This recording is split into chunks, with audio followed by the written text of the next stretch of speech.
Zee 24 तास, एक पाऊल पुढे।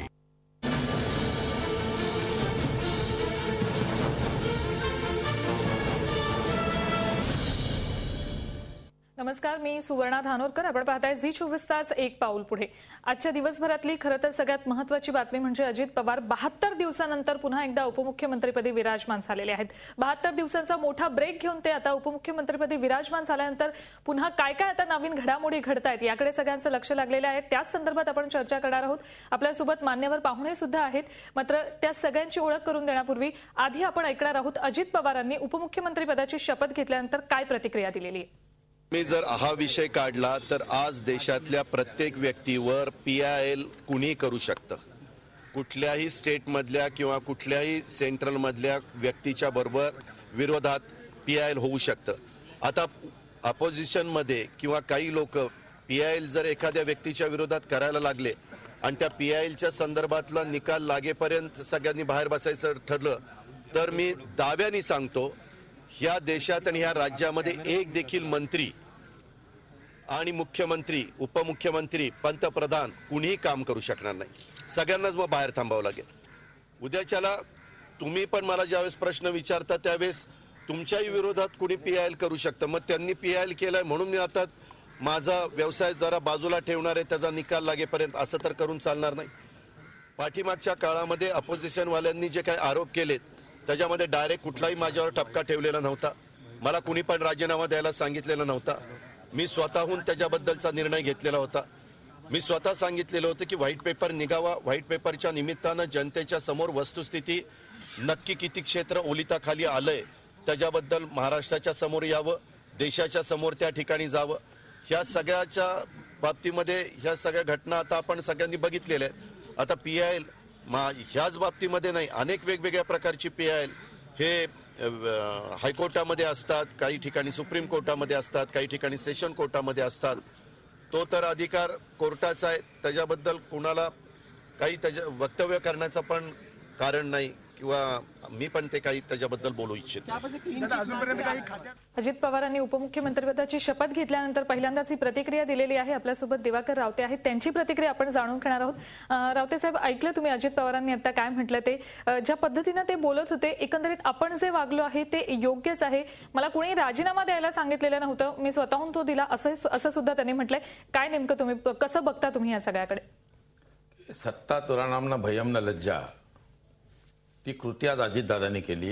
हे राष्ट्रवादी काँग्रेसच्या एकच वादा अजितदादा बोलणाऱ्यांकरता एक चपखल अशी एक चपराक आहे। दादांना राजीनामा द्यायला कोणीच सांगितलं नव्हतं, पण दादांनी राजीनामा दिला। आपण एकतर सगळ्या ह्या माध्यमातून चुकीचा अन्वयार्थ लावून दादांना मोठं करताय, हे वाईट वाटतं। श्वेतपत्रिकेचा आणि दादांच्या राजीनाम्याचा काळीचाही संबंध नाही। गेल्या अधिवेशनामध्ये ज्या वेळेला आर्थिक अहवाल ठेवण्यात आला त्याच्यामध्ये सिंचन 70 कोटी खर्च करून फक्त 0.1% सिंचन झालं, याच्यावर ओरड झाली। त्यावर माननीय मुख्यमंत्र्यांनी ह्यांचे जे अंतर्गत वाद आहेत राष्ट्रवादी आणि काँग्रेसचे, त्यांना अजितदादांना ती कोंडी करत आणली। त्याच्यातला एक वाद म्हणून त्यांनी सिंचन पत्रिकाची घोषणा माननीय मुख्यमंत्र्यांनी केली, कोणी या विरोधी पक्षांच्या मागणीवरून। अजितदादांचा त्याच्यात काही संबंध नाही। अजितदादांनी सुद्धा आमच्या सभागृहामध्ये स्वतः उपमुख्यमंत्री या नात्याने आम्हाला सांगितलं की पुढच्या अधिवेशनापूर्वी सिंचन पत्रिका जाहीर होईल। सुनील तटकरेंनी त्याची ओढली आपल्या उत्तरामध्ये। आता अजितदादांनी राजीनामा दिला कधी?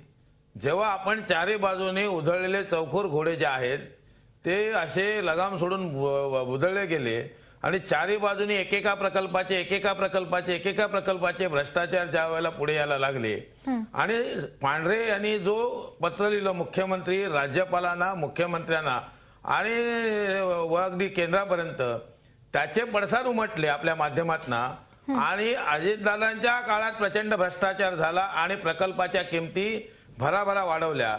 किंबहुना निवडणुकीच्या काळामध्ये 72 प्रकल्पाच्या किमती 15 दिवसात वाढवल्या आणि निवडणुकीकरता पैसे गोळा केले। अशा प्रकारचे जेव्हा आरोप झाले तेव्हा मनस्वी संताप असणारे अजितदादा, कारण त्यांनी सांगितलं मी टाक्या आहे, मनस्वी संताप असलेले अजितदादा एकदम खवळून उठले आणि दूध का दूध पाणी का पाणी हे शब्द त्यांचे आहेत, हे आमचे नाही आहेत।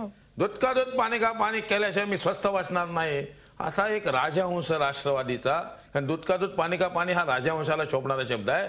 आम्हाला वाटलं, मलाही दादांच्या एकंदरीत नेतृत्वाचं नेहमीच कौतुक वाटत आलेलं, परंतु दादांनी दूध का दूध पाणी का कर आपण स्वतः राजवंशाचं सांगितलं.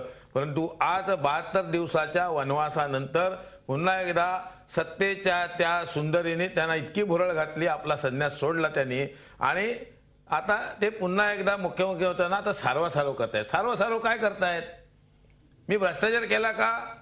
त्याचं उत्तर देत नाही. तुम्हीच दिलात राजीनामा, तुम्हीच सांगितलं की जोपर्यंत चौकशी होत नाही, मी निर्दोष होत नाही, तोपर्यंत या मी पुन्हा सत्तेत येणार नाही.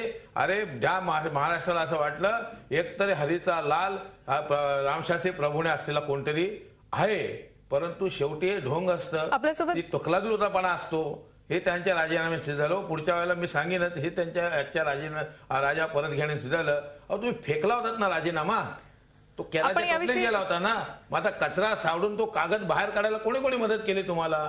अजितदादा सांगतील तर खूप आनंद. आपण याचं उत्तर अंकुश काकडे आहेत आपल्यासोबत, त्यांच्याकडून घेऊयात. अंकुश, एकंदरीत अजितदादांचं हे वागणं बरं नव्हे असंच विरोधकांचं म्हणणं आहे.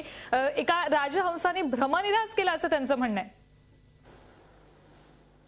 नाही सुवर्णा, मी पहिल्यापासून सांगतोय की विरोधकांना अजितदादांवरती टीका करणं याच्यापेक्षा त्यांच्याकडे कोणतंही अस्त्र नाही. आणि मग टीका करीत असताना कोणत्या स्वरूपाची टीका करावी याचं देखील त्यांना भान राहत नाही. आज आमचे ज्येष्ठ नेते दिवाकर रावते या ठिकाणी काही उदाहरणं दाखले देऊन सांगतात, परंतु आणि दुसरीकडे मात्र असं सांगतात की दादांसारखा धडाडीने काम करणारा नेता नाही. म्हणजे त्यांची झी 24 तास एक पाऊल पुढे.